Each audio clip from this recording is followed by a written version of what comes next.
We're live, Chair. Perfect. Thank you, Mark, and welcome, members. Welcome to this strategy meeting, Scrutiny Board meeting in Calderdale. Mark, do we have any subs or apologies? Yeah, we have apologies from Councillor Ford and apologies from Councillor Thornbar. Perfect. Thank you very much. Okay, item number 2, members' interest. Does any member have anything? Are they interested about any item on the agenda? No. Do they have any conflicts of interest to declare? It's a very different question. No. Well, if not, you can declare it in the item. Number 3, yeah, the public are allowed. We're live on YouTube. Item number 4, the minutes of the last meeting held on the 19th of July. Are there any queries about anything that's on there? Any accuracy points? In that case, can I please propose them as a true and accurate record? Councillor Barnes is seconding. All in favour, please? Yeah. In that case, that's passed. Okay, item number 5, I've been informed that there's no deputations to this meeting. Good, we've split through that. On to the substantive items. I'm informed that Jez would like his item first because it may be a bit of a quicker item rather than item number 6. Is that correct, Jez? It is, Chair. Yeah, I mean, like I say, if that's a problem for the rest of the scrutiny, then we're happy to keep the existing agenda. But yep, that's okay. That seems okay. Isabel, is that okay with you? Perfect. Fantastic. I think this is your last meeting anyway, Isabel, so we might as well draw it out a little bit. I'm sure you want to spend a bit longer at the strategy and scrutiny meeting. Okay, in that case, the first, the corporate performance report. Jez, over to you. Thanks, Chair.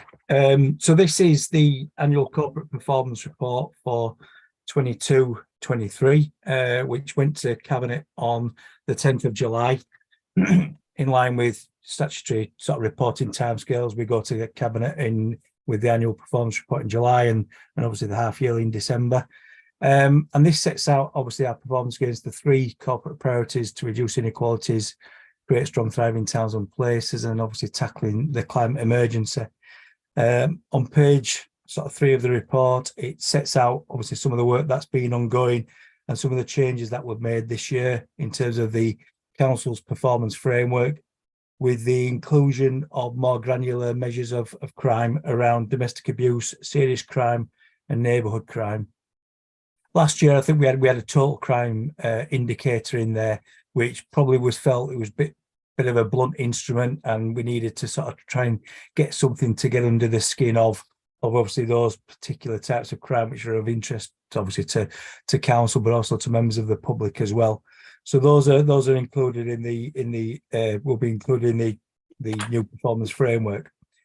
That was obviously picked up by the corporate pay challenge as well. That we had over in February of this year in terms of our appreciation to innovate and obviously to reflect what their priorities are, and also how our performance framework operates. And so lots of this information, well, not lots, all of this information is publicly available on our DataWorks website, which was noted. On page 4 of that, so we have roughly about 100 key performance indicators, and there is a lag. It's obviously always worth noting that there is sometimes a lag between indicators and statistics and performance that comes from statistically robust sources at central government, and obviously the timeliness. But we do operate and aim to put in the most up-to-date and accurate performance information within the framework. It's measured against the SIPFA standards for Yorkshire, Humber, Statistical Neighbours and All England councils. And across the 21 SKPIs this year, over half, just short of 60% of our SKPIs were ranked within the top or second quartile against these other councils. Like I said, this statistically robust benchmarking group.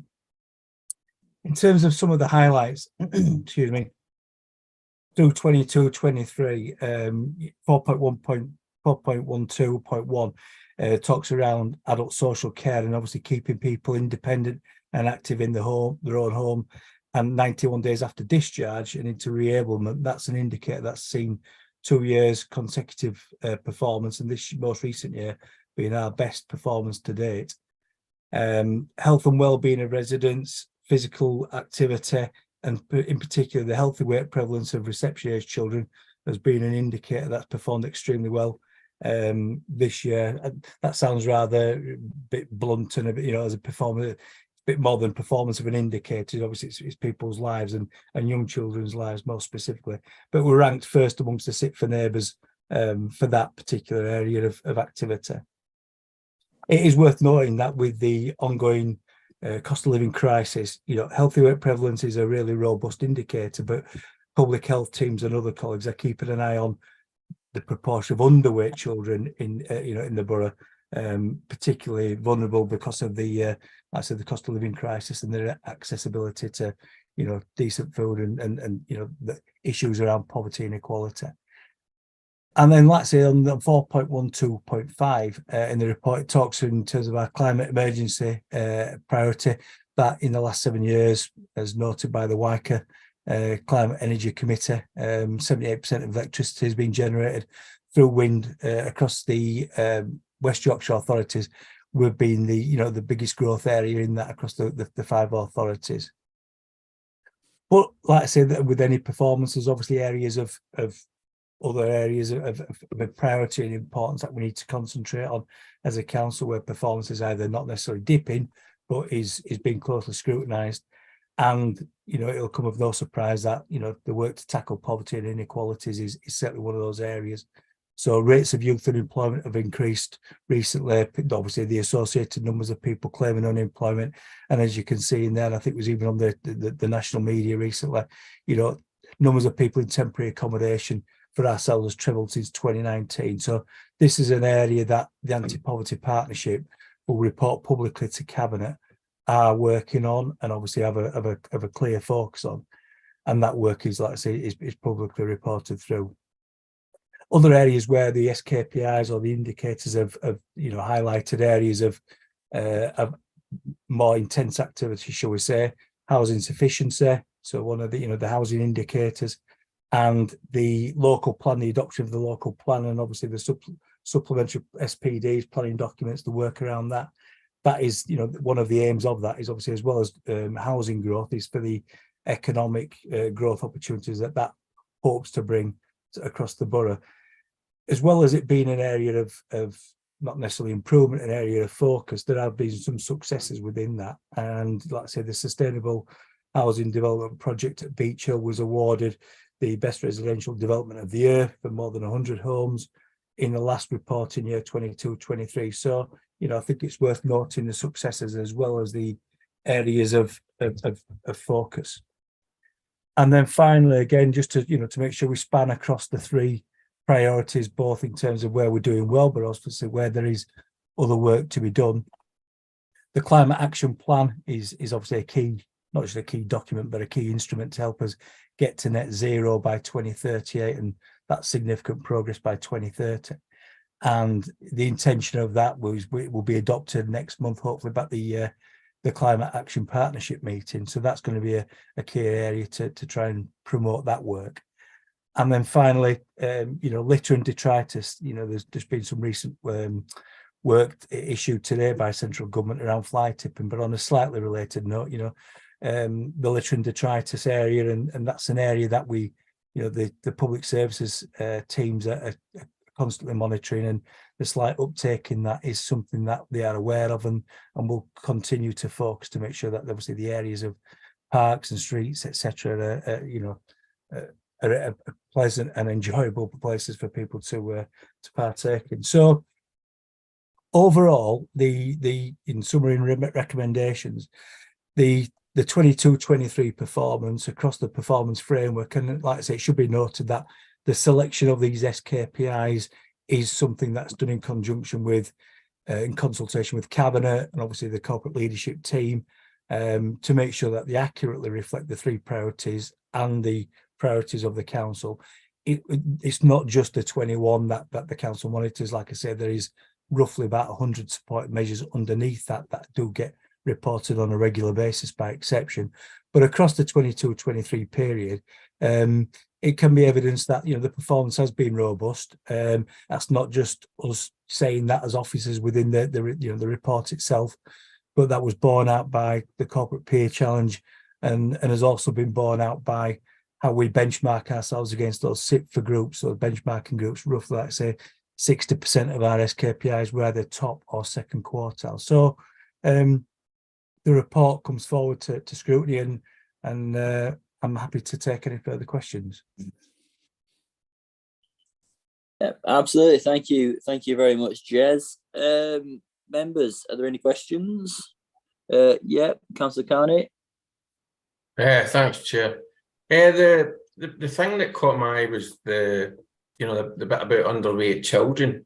I'd recently found out something, and once I heard it kind of made total sense, that if people are children, adults probably as well, like eat things that have got very low nutritional value but high fat or high energy, then they're, if their bodies are sort of like screaming out for nutrition, that'll all get stripped out, but it's not enough.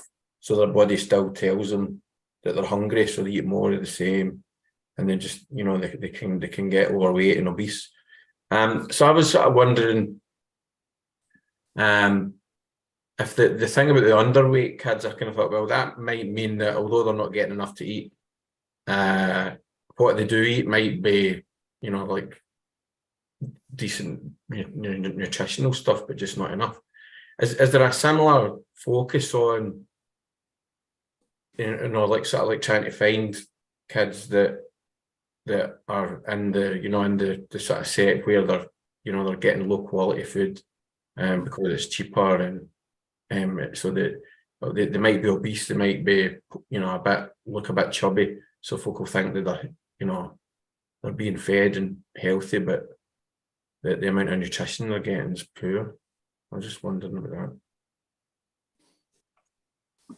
Yeah, do you want me to respond, Chair? Yeah, absolutely. Yeah, I'm not a public health expert, Councillor. In terms of the information that comes back from the National Child Measurement Programme around certainly the healthy weight prevalence, but we can we're happy to take questions back regarding specifics on if that is an area of focus around underweight and the dietary or the nutritional content, or if we're monitoring the nutritional content for any particular cohort. So we're happy to take that back to our public health colleagues. Yeah, Councillor Sutherland. Thank you, Chair. A couple of quick questions, if I may.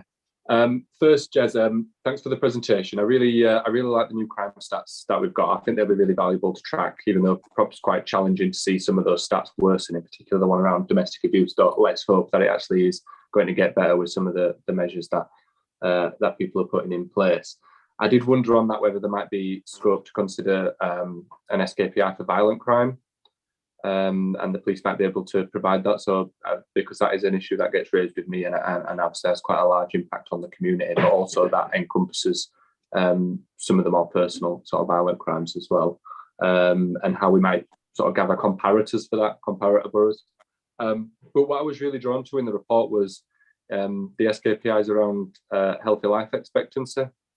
For one, it seemed that the data seems quite a bit out of date, because the latest period is 2018-20. So I'm wondering, are we due the 2022 data soon? And just if there's any further work that's being done anywhere within the council or in partners that's looking at this. It appears that there might be some sort of divide based on sex, but I'm sure that's not the only thing that's creating differences in life expectancy in our borough. And if there is a continuing the worsening picture in the latest set of data, whether this might be something that needs a bit more drilling into to look at what is happening to cause such a discrepancy and in some cases a poor picture of life expectancy. At first, I was really worried that it said that life expectancy was under 60 for men, but I don't think that's what it's saying, is it? That's the score. But it did worry me, and I thought I was having to count my years there. Yeah, Jez. Yeah. The I don't have to hand the exact timescale when the data from healthy life expectancy is due out. I know it is that's one of the longer, and that's why, you know, it's noted within the report about a particular lag. That does, I believe, come from sort of Public Health England, and because of what it's measuring, it's certainly not an annual or even a biannual indicator. It spans over a longer period than that. This time, and obviously in the next release, there will probably be a pandemic impact to that as well. But we can get, like I say, we can get that information for you, council. Yeah. Could I just add about the violent crime indicator, the serious crime that's incorporated into that, so it's already included. Okay. I'm not sure. Sorry, just a question. I mean, I think domestic abuse would probably fall under violent crime, so the violent crime figure would be higher than the domestic abuse figure. Does that make sense? Not all serious crime is violent, and not all violent crime would be classified as serious crime, though it's obviously serious to the individual. Right. I mean, I can share with you outside of this meeting the exact all the various ones that fit into that, if that's helpful, and then you can say whether that fits your criteria. Is that okay? That'd be useful. Thank you. Good. Councillor Carr. Hi, Jez. Yeah, thanks for your report. It was really interesting. I thought the same as Councillor Sutherland. I was really worried about the years I'd have left when I read that, so I had to do a bit of digging. Just two things, that's okay. Again, touching on the healthy weight for the children in reception in year 6 when they're measured. Do we have a mechanism of tracking those children through to year 6? So at the moment, it's the same, the data's from the same year group, so there'll be 2 separate cohorts. So given they only get measured in reception year 6, do we, or do you, in the ranking that you do you then track those children 6 years on, or is that something that's done on a school basis, or not at all? We would report based upon the survey that's done at the reception age, and then the survey that's done at year 6. So there's, you know, what happens during each school year. You know, obviously I couldn't confirm, but we get the statistics at those particular 2 points, those trigger points. So yeah, I wouldn't want to say one way or the other what activity does or doesn't, you know, occur for an individual child between those 2 points yet, but we could get the answer to that. Yeah, because it's good to see that because that's such an important factor, isn't it, reception. And the other thing, I don't know if this is quite in the scope of it, looking at the data for the NVQ level 4s, and that's improving, but then the youth unemployment is coming down, and it looks, you know, we've got data for the NVQs from like 2001, but really recent data from youth unemployment. So I don't know if it's like a cause and effect or not, but is there an issue with kids staying in school and getting qualified and then having no jobs to go to? Is it reasonable to make that link, or is that just kind of correlation isn't causation type of thing?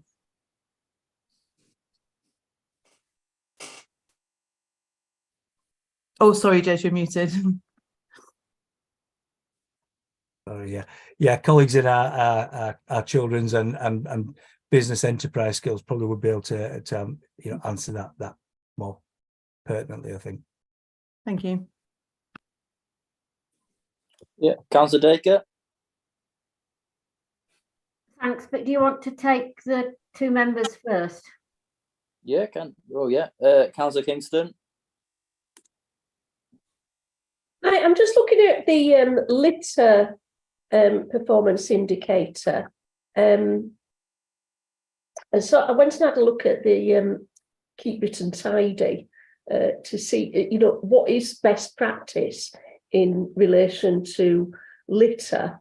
And one of the things that they've highlighted is that only 21% of councils have recently issued litter fines, and I wondered, do we fine people for dropping litter?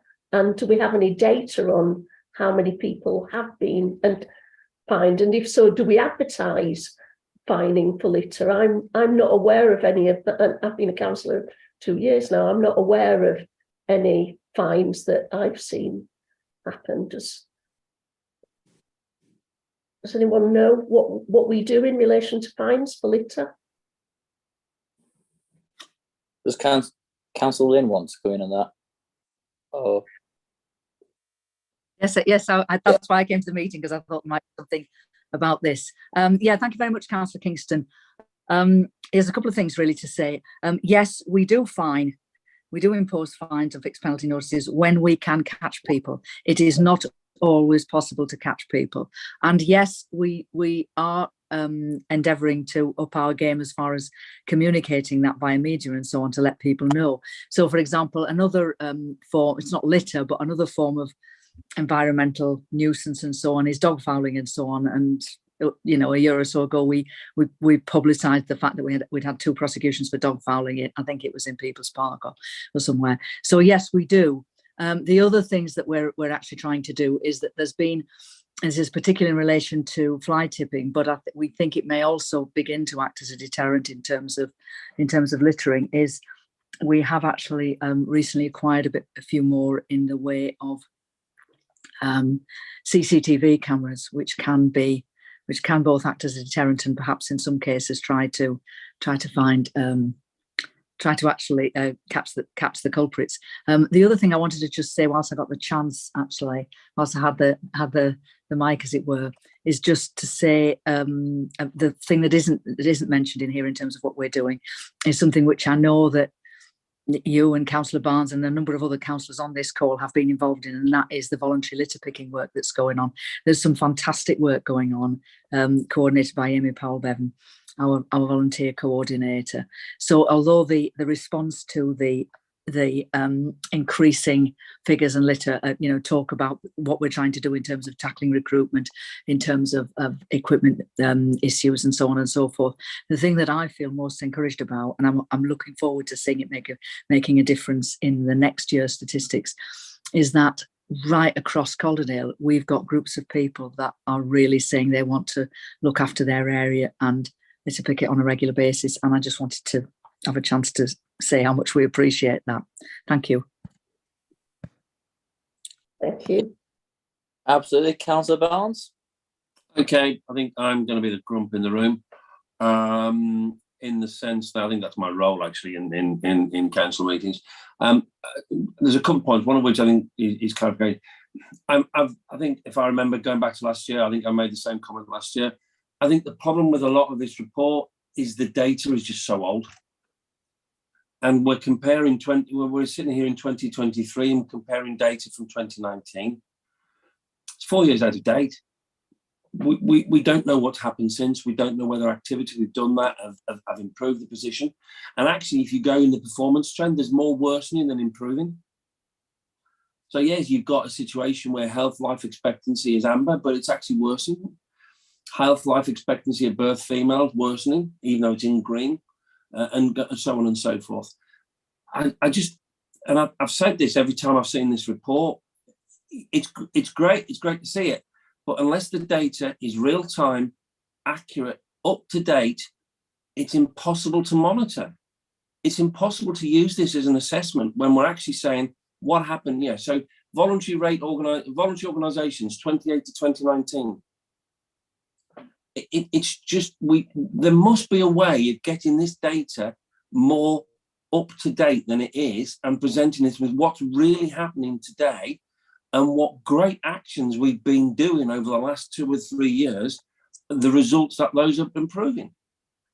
If I was in business, I wouldn't use this data. I couldn't use this data to form how effective my business is or how my business is performing. I've said this every year, and I keep saying it, and that is me being the grump in the room. And I just don't think it reflects the great work that we are doing in this council. Sorry, Chair. Sorry, everyone. No, that's all right. I don't know if there's any responses on the back of that. Yeah, I'll respond, Chair. Yeah, the statistics are the most up to date that are published and are statistically robust. They're issued and benchmarked against the Chartered Institute for Public Finance accounts.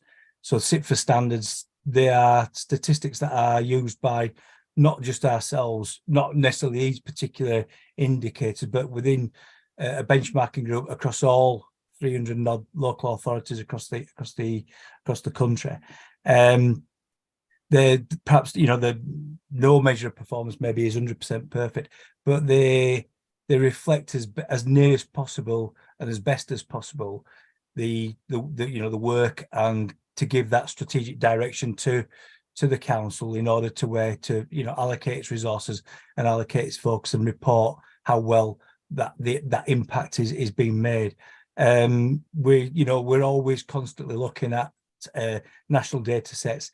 The Office of Local Government have just recently launched, and there will be, you know, further information coming around performance and performance statistics, and the statistic in this data set that they're using are also the same statistic and SIP for standard, but benchmarking statistics that we as a council are using in many instances around the core themes of adult social care, waste, financial reserves, and children's social care. So perfection is obviously an aspiration, but in terms of the framework and how it's been established in 2015, it's certainly been fine-tuned and improved year on year with input from colleagues like yourselves and members, to try and improve it wherever we possibly can. But in some areas we are constrained by the lag between statistically robust information and performance data that the council relies on,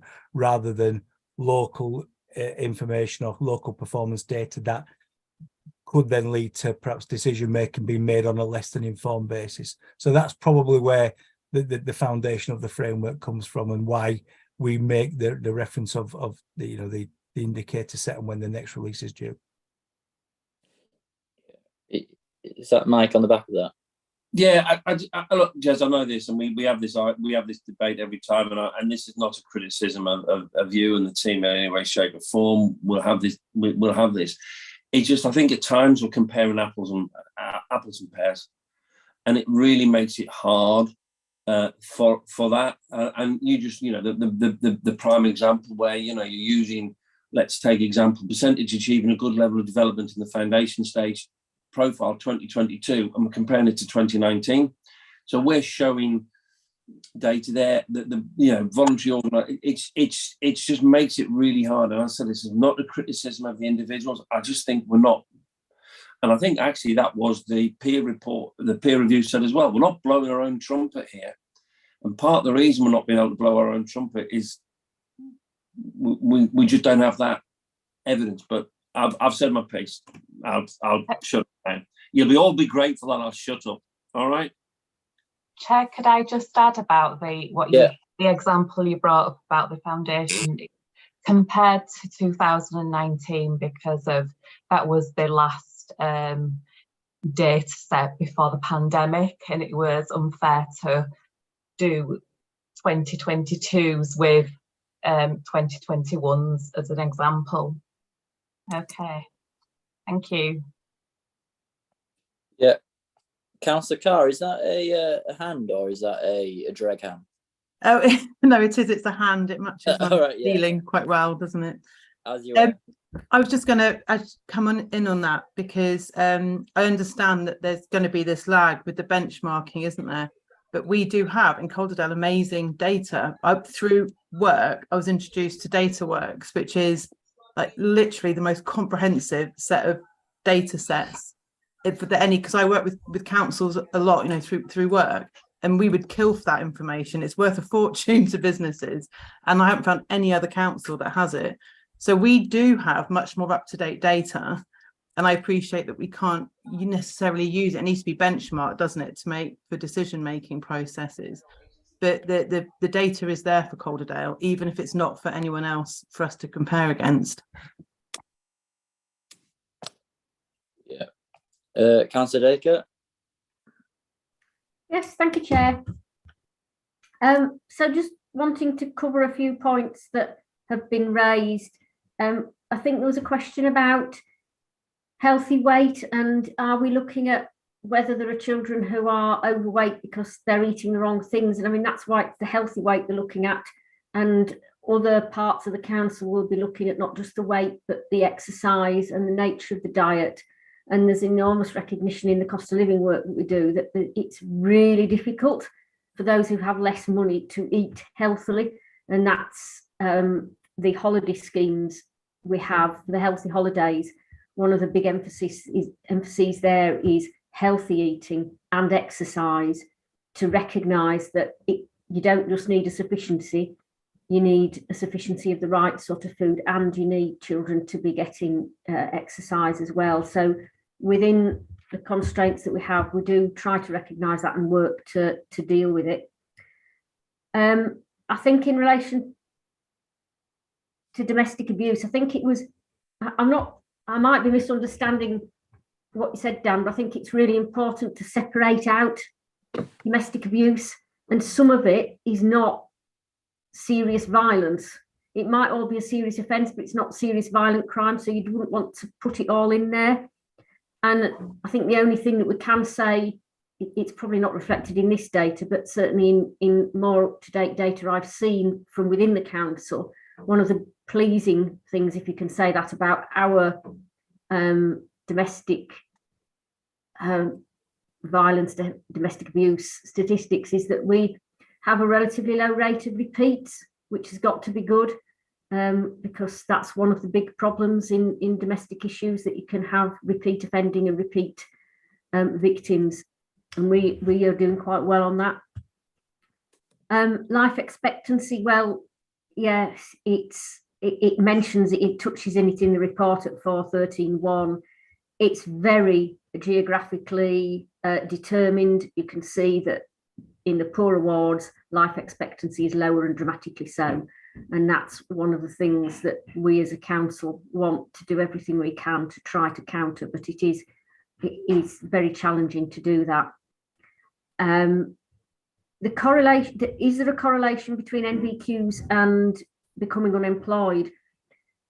And I cover employment and skills as part of my portfolio, and here and in West Yorkshire. And what is abundantly clear is that it is the young people who have no qualifications who suffer most when the economy takes a nosedive, because they have no qualifications. They're in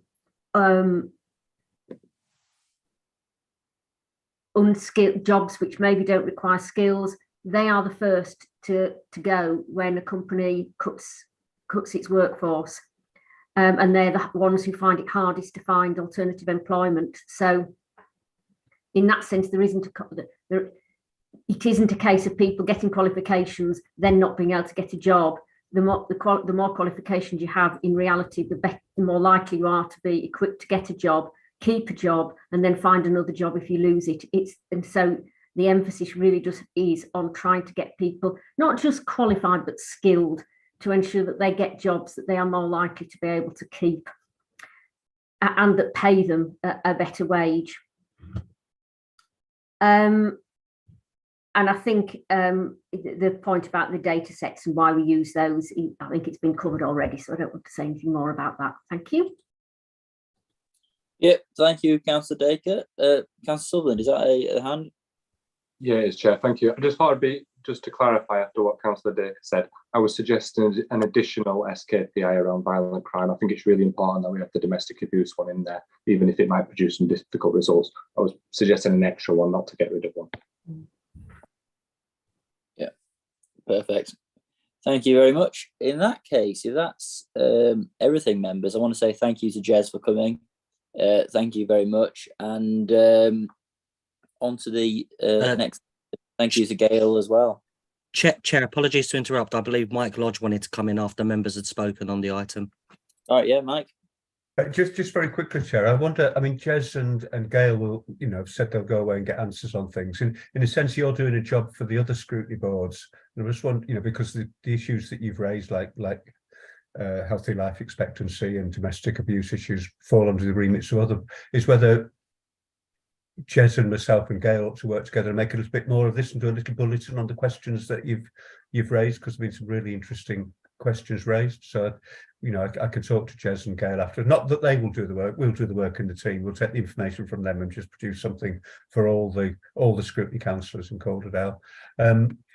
And I think one of the things to say, I mean, Councillor Carr, I think, raised the other point I was going to make, is that we do have some really good data sets, because I've seen them, and people like Sean, for example, who's here this evening, will look at data on a month-to-month basis, but you can't do the comparative data until you've got all the comparatives in from the rest of the country. So it's not, I don't think it's that people aren't looking at up-to-date data. It's just the comparators that provide some of the difficulties. Thank you, Chair. Yeah, absolutely. Good. Okay. In that case, thank you for attending, Jez, Gail. Appreciate that. No problem. Thanks, Chair. And Sean as well. Perfect. Okay. On to the now item number 7. First quarter projected outturn report. Isabel, would you like to commence? Yeah. So this is the first quarter. It projects the outturn for the whole of the year. So the figures that you see are basically saying that by the end of the year, we expect to overspend. If we go at the current run rate, we'll overspend by about £5.5 million. I think the slide deck just summarises that £5.5 million quite easily. The biggest pressure we've got there is adults and wellbeing at the moment, with an overspend of about £11 million. Chief Exec is just £500,000. Children and young people, nearly £6 million. Public services, 3.7. Regeneration and strategy, just 700,000. So in total, with some central costs, where we've got some fortuitous income and some additional interest payments coming in, and the MRP exercise that we completed earlier in the year, we're looking at a net gap of about 17 million. We've managed to offset this by some inflation provision that we're holding at the moment, that we held back because of pressures we knew we'd have. So we've got £7.7 million to allocate out to services under pressure at the moment, and then the use of reserves. And we've used some one-off funding. In particular, we've used some holding money that we had from an older MRP exercise that we undertook. And we've also used some COVID money that was, we've used that against the energy issue that we had, because the energy was an overspend on energy of about £1.5 million this year, which we'll hope will go back to normal levels by next year. So there's a sort of a whole mix of elements there for this first quarter budget. What's happening is that directors and assistant directors, heads of service, are now thinking about what needs to be spent this year.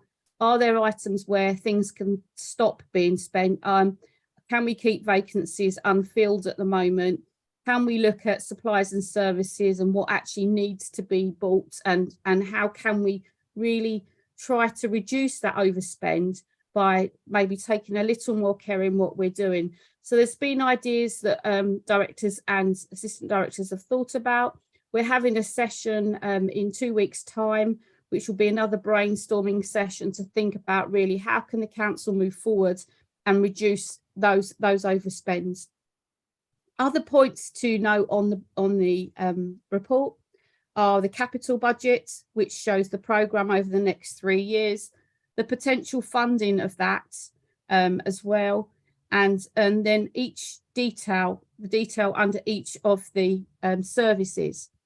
So I think one of the questions that was asked for me to sort of consider and explain how we went forward with sort of some of this budget stuff was to talk a little bit about statutory and discretionary spend. You know, what services can we stop? What services need to be carried on? For me, as Section 151, it's not really as clean cut as what's statutory and what's discretionary. I think the level of spend on each of the services is possibly more important.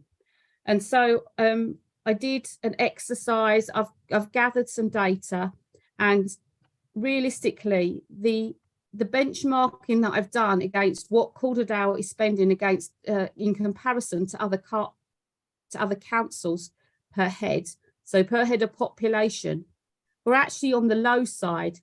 Our total budget is actually on the low side per head of population. Our spend for adult social care is below average, and our spend for children's services is actually average. So we're not actually overspending in any of our areas at the moment. So there's a wider question there where we probably need to dig down and go to the detail in greater depth about, you know, what is the makeup of adult social care spend, what's the makeup of children's social care spend. And I think it's probably a good idea for Kath to maybe be included in a discussion about that.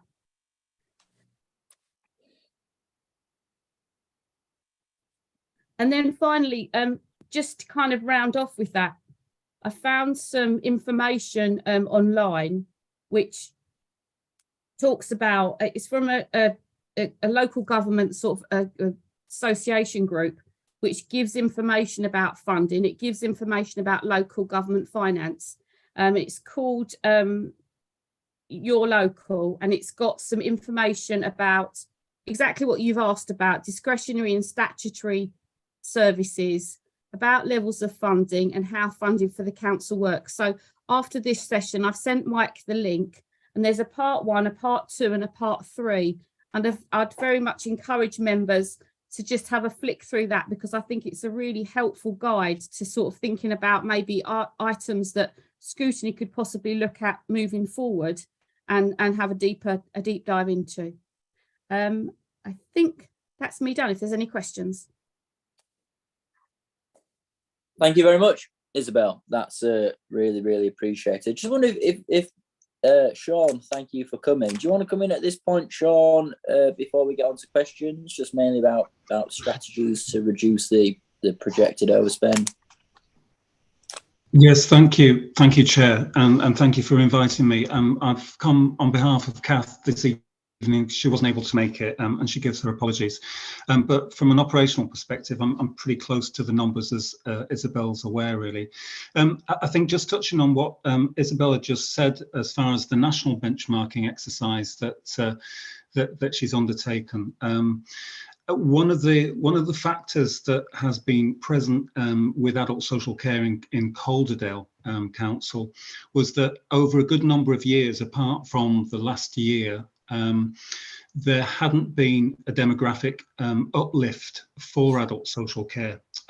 So that had always put a relative pressure on the budget. And by demographic uplift, what we mean by that is the numbers of people that are coming into the system with more acute needs, who obviously need services in one way or the other. But in different ways over the years, we've been able to kind of consume our own smoke to support that, but that's becoming harder and harder to do. And therefore, I mean, there was some demographic uplift last year, but that was mitigated as well by, in the slide deck, as you can see, the factors that are also kind of out of our control, but we need to address in one way or the other, which I'll go on to in a minute. But the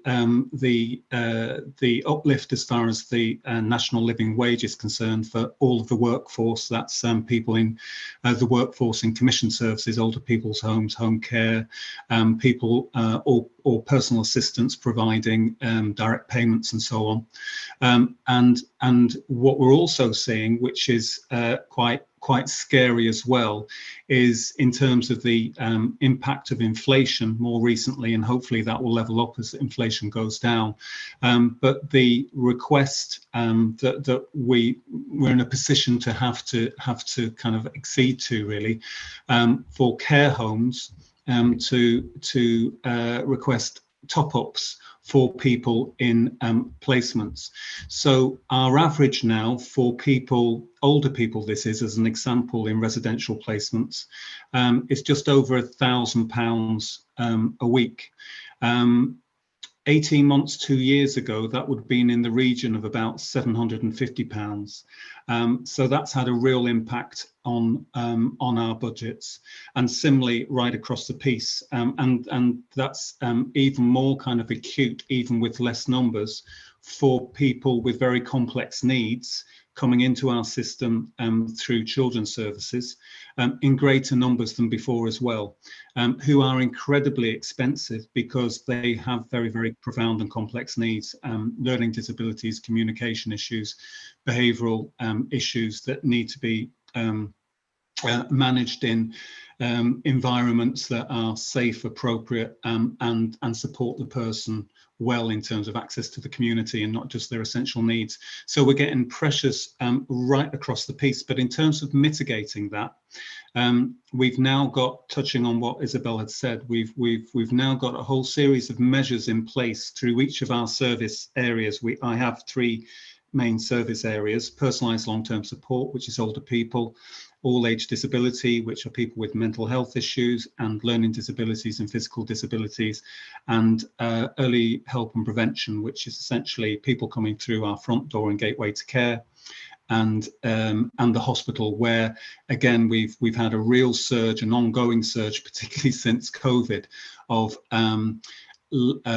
larger numbers, larger volumes of people coming into the system with greater acuity. They can't remain in hospital because it's not the right place for them. They're medically fit for discharge and they need to go somewhere that's appropriate for them. So there's a whole programme of work going on there to support them in the community, in their own homes, in our own homes as we would want, but that's incredibly expensive as well and has put a real pressure on our budget too. So what we're doing is we've been compromised by our workforce in that there's been a real issue around recruitment and retention, particularly for qualified workers to support the assessments for these people that I'm kind of explaining. That is now beginning to improve in terms of a programme that we've got. But we've had gaps there in terms of doing timely assessments and where appropriate and possible and it's safe, reducing packages of care, not for the sake of it. That is absolutely not what we would ever do, but where we know that there have been over-commissioned packages of care, or where things can be done differently that wouldn't need that amount of cost, then we're starting to focus on those very high cost packages of care that we've got, and working with families and the persons and the people themselves to kind of make sure that their quality of lives are as good, if not better than before. But it's not always about the money, but it's money that has often been kind of directed towards these cases when we could have been doing things differently. So there's a whole set of action plans across the 3 service areas that I've talked about. So to see how we can bring costs down, but with the main focus on making sure that the quality of life and outcome of the people that I'm talking about is maintained and continually improves, which again is always a tricky one, and particularly a tricky one when you're talking to families about not cutting services or packages of care, but looking at things differently. So it has to be done really sensitively and for the right reasons, but to maintain the person's quality of life. So we've got a whole set of actions, particularly in respect of our most high cost packages, to see how we can do things differently. And also we've got measures within the directorate so that if we are looking at our demand management and we need resources elsewhere, for instance, we're looking at developing or expanding our safeguarding team, we know that we can't come cap in hand to Isabel to say, have you got an additional X £100,000 to support us to develop this statutory service. We're now much more kind of scrutinous, really, in respect of making sure that all of our resources, our posts, are relevant, and where we may not be getting the most out of them, we're looking to converting them to other posts where there is greater need within the system, such as reviewing and assessment to make sure that we're maximising the opportunities there. So the bottom line is that with the overall gross budget that we have, which is obviously staffing as well as our community care budget, we work within that, but we also come back with a business case, which we're starting to shape up, to Isabel and Becky, her successor, Section 151 officer, to say, look, we've actually stretched and sweated everything here. We haven't had demographic uplifts for a good number of years, apart from this year. We've done all these exercises to make sure that we're as efficient and productive as possible, but there's still a shortfall here, set against the kind of winds of inflation and cost of living that are still impacting on us, but having a justifiable case for any additional funding that we would need. Yeah, perfect. Thank you very much, Sean. Members, any questions? Yep, Councillor Carney. Yeah, thanks, Chair. What sort of like, it's just triggered my interest purely from a kind of numbery, mathsy point of view, because that's the way my mind works. But I'm just sort of wondering how do these figures get worked out? So obviously you're projecting, and it's going to be a lot more complicated than, right, this is what we spent in Q1, and multiply that before, that's what we reckon we're going to spend over the year. I'm just sort of wondering, like what sort of stuff is taken into account to come up with the projected figure. Just it's quite interesting. So I would say it is quite hard to project a full year ahead, especially when you've only had that first quarter's actual data. So we use that first quarter's data.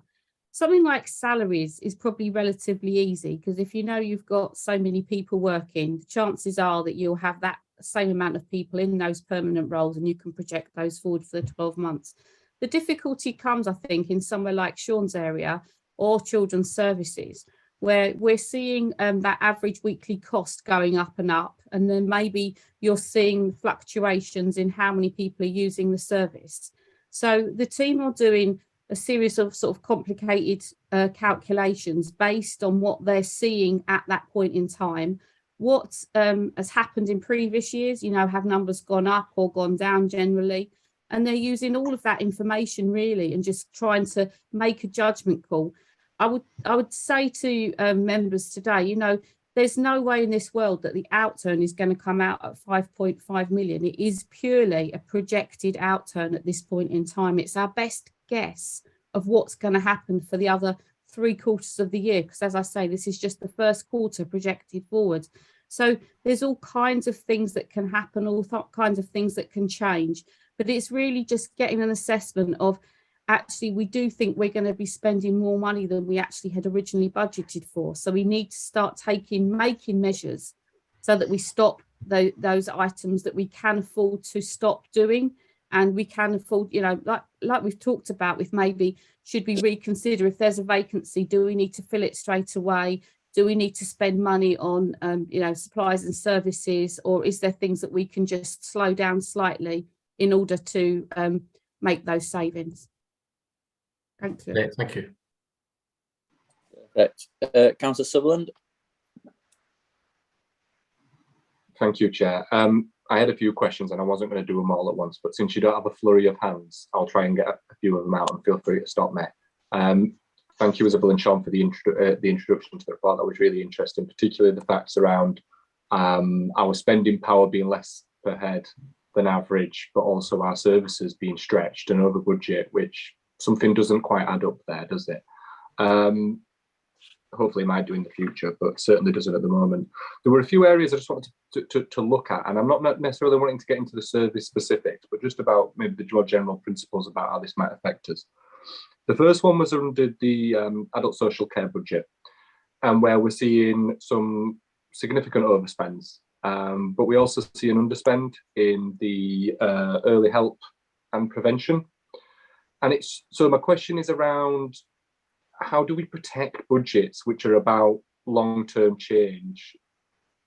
And I don't know, there might be something else to the underspend there, but I can definitely see the pressure there is of dealing with the day-to-day challenges you face and how early intervention and prevention budgets could be squeezed. And I just wonder, how do we support services to enable that to happen and to make sure that we do continue to invest in prevention even in such a challenging time? Probably best if I do them one by one because they're a bit long, that one. I mean, my initial response to that is it's very difficult because obviously when you've got a pressure in other areas, I think there's something around the rebasing exercise that we're doing with part of this budget exercise is seeing what the real cost, the true cost of those overspent items are at the moment, and making sure we can give as much, put those budgets in the right place for the future demand that those overspent budgets will need. And that kind of resonates with what Sean was saying, really making sure that we've got the proper budgets to deliver what we want to deliver. And if we decide that's not what we want to deliver, then we change the budgets either upwards or downwards according to the service we want to provide. And then I suppose that hits back with the preventative stuff as well, making sure we give ourselves the capacity for the preventative stuff and don't try to use that as an offset, so to speak. Is that helpful, Councillor Sutherland? It is, thank you. And I suppose partly I was wondering whether departments need a bit of help, stick from central aid, not to ring fence budget, but just to make sure that certain elements of budgets don't fall off the wayside when we're faced with tremendous operational pressures, and we can keep at least some investment in those areas. Most definitely. There definitely needs to be sort of that priority of what actually we want to do moving forward. I'll go into my just briefly onto my others, if that's all right, unless Sean was jumping to get in. The other two a bit more briefer. One was around the unaccompanied asylum seeker children, and just noticing that we, from what's written, we appear to have had a budget. We've eaten up all that budget because of the level of demand we've had, and now this is coming on to core services. So, can you help me understand? Was that budget a government budget? Was it something the government had committed to covering? Did we expect that we would be covering this cost eventually? And my final one, I can't not say it. I do every year. Planning and the totally unrealistic budget that the planning department has to face, and I worry that, well, what is the point in having it? It's not even demoralising. I think it's just got to the point where it's so unrealistic. I don't know how people in that department could try and work to that budget really with the situation they're in and the considerable levels of income that they're expected to make, that I think they're very unlikely to make, at least for a good few years. So my initial response to, I won't pretend I know the detail of the first question, but my initial response to your first question was yes, there was a grant initially, and I think that grant funding has now stopped, and so it's been brought into core budgets. But I can get that, if we have that as a question, I can get somebody to answer that in much more detail for you, which I think would be helpful. With the planning stuff, I think this is part of the rebasing exercise. And if I just talk a little bit to members about the rebasing exercise, because we agreed when we set the budgets that we would do the rebasing exercise. And it's almost a different sort of way of trying to go back to sort of zero-based budgeting. But obviously we've got things in place that mean that as a council, we can't go back to that zero-based budgeting, but we have got to look at what our commitment is as a council and what we're trying to deliver, and whether we've got those robust budgets that support that commitment to what we've said we will deliver. And I think planning is one of those areas where maybe previously decisions have been made about budgets being cut or income levels being budgeted higher than they potentially could be. And so part of our exercise is to highlight those areas. We can't, there's not, unfortunately, I haven't got a magic money tree, and, we can't suddenly sort of put budgets into there. But what I can do is I can make sure that as I hand over to Becky, the new Chief Finance Officer or Deputy of Resources and Transformation, as she will be known, that as I hand over to her, I can say, these are the issues that we've found by doing this deep dive exercise. These are the issues that need addressing. So as you move forward into your 24-25 budget setting, whilst I didn't want to hand over a load of issues to Becky, actually circumstantially we are handing over. She's very well aware of it. I've spent a lot of time with Becky talking through the issues that we've found, the budgets that we've found, and actually we're starting that work now, making sure that we can address those issues so that as we go into the 24-25 budget, we're not sitting there with those issues still outstanding that have maybe been outstanding for the last few years. So I'm hoping that we can address some of those items. Sean, I know you had your hand up in response to one of Councillor Sutherland's questions. Yeah, thank you, Chair. It was just to go back to Councillor Sutherland's first question around prevention and early help, and making sure that certain budgets are potentially ring fenced, or we don't lose them. I just wanted to say, and it was music to my ears what Isabel had just said, that in certain places where the decisions have been much more short-sighted, the first thing to go has been early help and prevention. And where the best operational models are in adult social care and children's services too, in social care generally, is where there is an emphasis on prevention and early help and an investment there. So it's certainly the case, and probably the underspend here will be because of vacancies and a struggle to recruit to posts. But if anything, we need to invest more and more as the years go on, so that helps us manage our demand. And it touches on the points I raised earlier, really, so that we can make sure that only the people most in need come into the system and where there is cost, and those with less need are supported in the community. And not just forgotten about if they contact us as a directorate, but there are so many services, thankfully, across Calderdale Council, particularly in public health and public services, with adult social care and health, that can support people to stay away from our services and have good, healthy, rich lives. So it's about putting that focus on early intervention and prevention and not cutting it, because that's probably the secret to us, surviving well. Yeah, very good. Councillor Carr.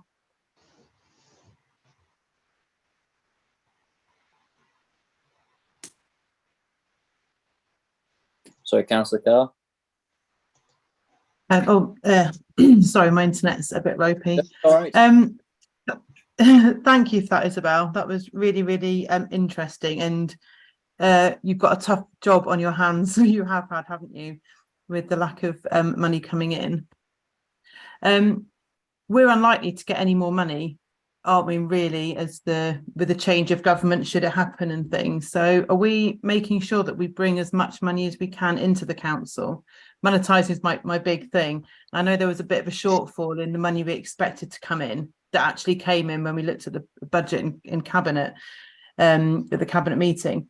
So, and the saving money is one way, but are we making sure that we utilise voluntary services and things to deliver some of the services that would take the pressure off us? And are we looking at ways of monetising it, the tourist side of it, and also grants and funding like that and other government sources?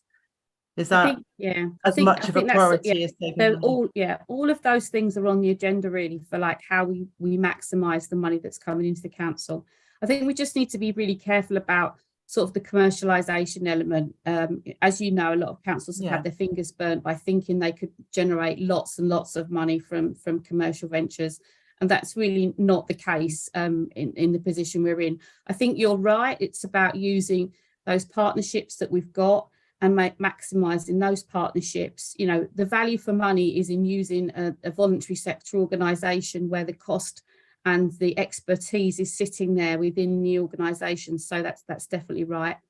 With regard to additional funding, we've spent a lot of time behind the scenes looking at the stuff, the not so clever stuff about, the business rates income, making sure we're maximising the business rates income that we're getting in. And that consists of literally filling in the form in a slightly different way, making sure you're maximising how much you should be getting your share of those business rates. We've done that, and we've managed to achieve an extra £600,000 in the coffers, which is no small amount of money. And the same goes for sort of debt collection and that kind of stuff, just working behind the scenes to make sure that we're maximising those areas. Grants can be a little challenging sometimes because it's, are we presenting the right business case for getting a kind of grant, and are we using that grant in the right way?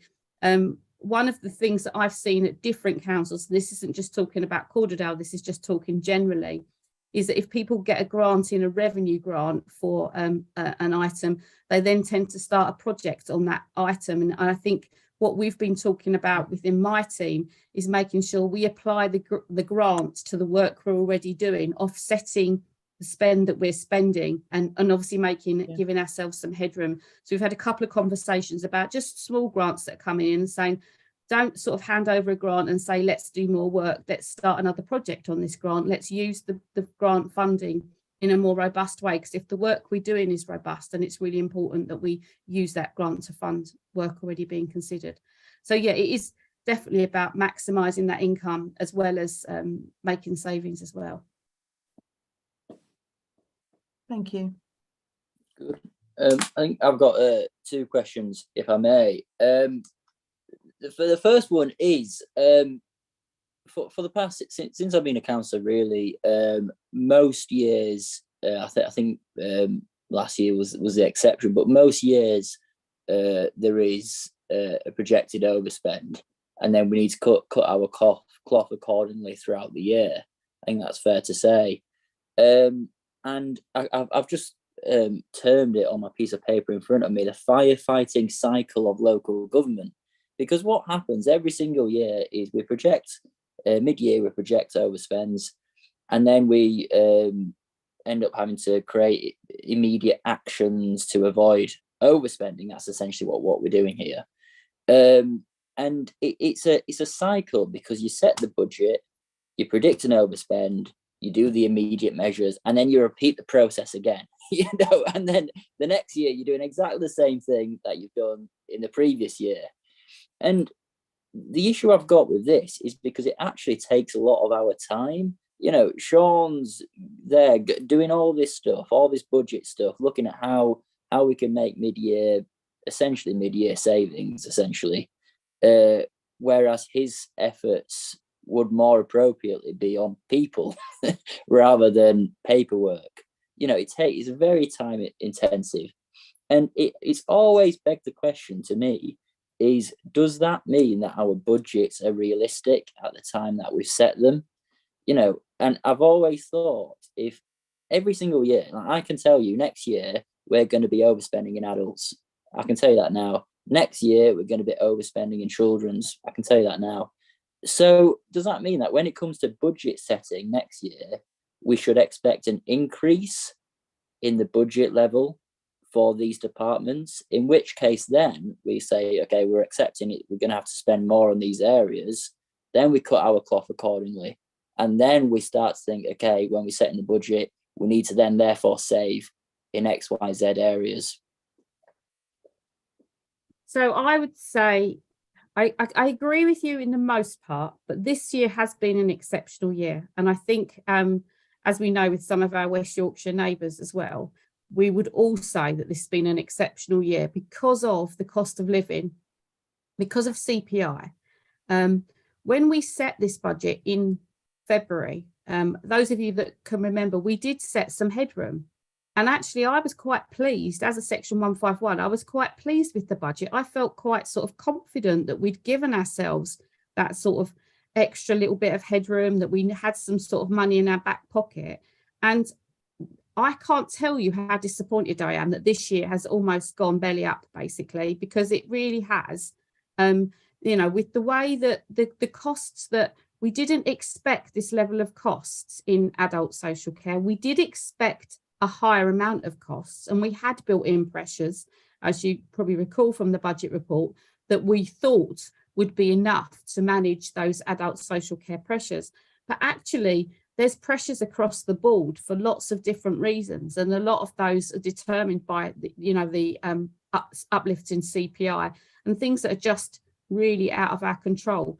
But I take your point, Councillor Robinson, and I think that we have to be more alert to this, and we have to build that bigger headroom as we put those budgets forward in February. It's just finding that headroom which is difficult, because I think we have to really think about things that we need to stop doing, or things that we need to really rein in the costs for in order to do that, because actually there is that finite amount of money, and barring any additional fees, charges, grants coming in, any additional funding, then we've got to fit in our services within that budget. I think, Thank you, Isabel. Yeah, I totally take the point about various factors which you wouldn't have necessarily been able to predict. And yeah, I totally appreciate you don't have a crystal ball when it comes to that one. My previous question was just surrounding taking things next year, the budget setting process. How can we be a bit more proactive in predicting these things? My second question is with regards to the Peace Hall, and it's probably not one for you, Isabel. But we vote as councillors, we voted on giving the Peace Hall monies. That's public knowledge. We voted on that on the 26th of July. 2 days later, the cabinet agenda was published, in which we found out that there was a projected overspend of £5 million. Now, had that information been given to councillors at the time of the vote, I think councillors would have certainly been thinking about things a little bit differently, or indeed we might have been weighing up the decision a bit more heavily in terms of the financial position of the council. Just really wondering, are there any comments about that in terms of should this information have been available to councillors before making that decision? I mean, I'm guessing that cabinet knew that we were facing a projected overspend of £5 million. Yeah, I think if you just isolate the years, the 23-24 year that we're in at the moment, we had already made that commitment to the Peace Hall. I know that doesn't answer your question in its entirety, but just putting that aside, so we'd made that commitment already for making a contribution to the Peace Hall for 23-24. And then obviously what the other part of your question is probably a political discussion, isn't it, really, about the Peace Hall and the contribution and the affordability of that on an ongoing basis, but which is possibly why it was only agreed on a 2-year basis and not a longer term basis as was requested by the Peace Hall Trust. Yeah, I agree. It's probably one with I don't know if Councillor Dacre wants to come in or anyone, but you don't need to, indeed, but it's just mainly about the transparency of the information that members are given when they're making financial decisions. But I'll leave that. Councillor Dacre might address it when it's being summarised. I'm not sure. Councillor Barnes. Thank you, Chair. Thank you for the report. I think it's a very good report. I looked last year and I couldn't. This meeting last year, we looked at the annual outturn. We didn't look at the first quarter outturn, which is interesting. So it is progression that we're seeing it, and it goes back, I suppose, to the point I raised earlier on about having real-time data and the ability to act under real-time data.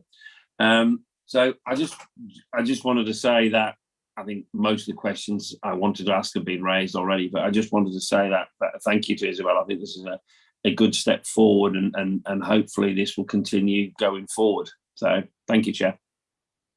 Agreed. Admittedly, I like the PowerPoint format as well. I do enjoy that. Councillor Dacre. Yeah, thank you, Chair. So I suppose first I just want to say that when I attended a local government association meeting on finance last year, the belief of everybody from across local government and the various speakers who came to speak to us was that this year was going to be a relatively calm one in local government finance, that we knew how much money we were going to get. It wasn't a reduction, and we were all going to be on a pretty even keel going along as we had been in that previous year. So, and as you heard Isabel say, so when we set the budget, we were still thinking, actually, we're okay. The cliff edge was expected by everybody to come in the next financial year. But in fact, it's hit us all a year before we expected it to, and before anybody expected it to. And that's for a variety of reasons: inflation, the construction cost issues, the hangover of COVID still, wage settlements. And I think perhaps most particularly because of those, the areas of overspend that you've seen in that report, adult social care and children's, in the demand for services and in the increasing cost of those services. And that has just really clobbered councils and left them really casting around, looking for very difficult decisions to be made this year, and really quite unnerving when you see that projected outturn for the first time. And yes, I think Isabel has also made it clear that it's really even more imperative now that we simply do get a grip of these persistent overspends, and that they are dealt with in what you might call a rebasing process, and that they're dealt with by the time we come to make the proposals for next year's budget. And she's indicated that she's started taking the steps that should mean that Becky McIntyre, the new Director of Resources and Transformation, will be in a better position to try to be proactive about that budget setting for the next year. But there is a difficulty, of course, in that if we did as you suggest, Councillor Robertson, and simply increase the budget in all those areas where we're struggling, like adults and children, that they already take up roughly 70% of our budget. So that doesn't leave a lot to raid, that remaining 30%. And none of our residents would thank us for shutting all the parks, shutting all the leisure centres, stopping collecting waste, shutting all the libraries, and doing absolutely nothing but adult social care and children's. And that's the invidious position that councils are in. It's, you know, maybe you're not old enough, but the graph of doom that was predicted some time ago, that local authorities would get to the situation where absolutely all of their budget was swallowed up in social care. And we really are approaching that. And nobody, as far as I know, has actually gripped that problem and decided how we're going to solve it. This government hasn't, and I'm not sure we know how any future government might want to solve it. And so it's really difficult to repurpose the budgets in the way you're suggesting. I suppose what I'd want to say in relation to that is, because I feel quite strongly about this, is that we end up all the time seeing the adult social care budget as a problem, and seeing the longer lives and the complex needs of working age adults as a budgetary problem. And I think that's tragic, because what we should be able to do is celebrate the fact that people with disabilities are now able to live longer lives. And we as a society should be enabling them to live those lives to the best that they possibly can. And unfortunately, society just hasn't caught up with medical advance, and it hasn't yet faced up to how it's going to achieve that. And that is, in my view, a disgrace. We've known it's been coming for years, and we're just not prepared to face up to how much that will cost us as a society to give those individuals a better life. And as I say, it ought to be a case for celebration, not for constant doom and gloom. So I'll now get off my soapbox and let you carry on. That's somewhat a positive way to look at an overspend. Councillor Barnes. That was a legacy hand. Sorry, Chair. A drag hand. No problem at all. Okay. Well, if that's everything, thank you very much to Isabel and Sean. I also want to say, I believe it's Isabel's last meeting with us at the Strategy Scrutiny Board. Isabel, as we know, off to pastures and you. We all know this moment. We all knew this moment would come because, as indeed, Isabel's in an interim position, but it doesn't make it any more easier. So I think, Isabel, thank you very much for everything you've done here at Calderdale Council. We wish you the very best. You're going to a neighbouring authority. Very best in the future. Thank you. Thank you very much. Thanks everybody. Perfect. Good. Okay then, on to the next item, the work programme. Mike? Well, very briefly, unless members have got items to add to it, we don't have a programme for September, and Ben Marshall is on holiday at the moment, but he is looking with the chair at using that to take forward the visioning work that you've done in informal settings. So the work you did with Michael and Isabel and colleagues to take that forward. If there are urgent items that require us to have a formal meeting, then we can build it in there. But I've got nothing else to add to the work programme discussion at the moment, Councillor Robinson. Absolutely, I think that's a great idea. And with regards to the next meeting in September, furthermore as well, obviously we've been working quite heavily with Isabel with regards to the visioning, the visioning exercise. Obviously we had the first workshop a few months ago, then we had the visioning workshop at the Shea, and given Isabel's replacement is coming into the council, I think we need to be flying the flag of the visioning and the commercialisation agenda. And I think we really need to sort of help the new head of finance to see what we've been doing really show the way, because I think as everyone who attended that workshop and attended the visioning workshop, they've really been brilliant. Isabel. Just a sort of a little update on that. Mike is actually retiring at the end of September, so it would be helpful for you to probably have some kind of closure around the visioning session that you did before he leaves, if possible. But I think also the way forward, Becky will obviously use the way forward to use that work and obviously implement sort of the business plans and the sort of any commercial opportunity within the council, not generally for your area, but about improvements and transformation. I think the visioning will almost dovetail into the transformation work that Becky will be leading on. So when she's actually in the council, when she actually starts, she'll probably be looking at how that might be delivered across the whole council. So that'll probably be worth a conversation for you quite in the next couple of months, I would think. Absolutely. I thought you meant our Mike. Mike. Okay, good. Right, yeah. Thank you very much. Any comments from members?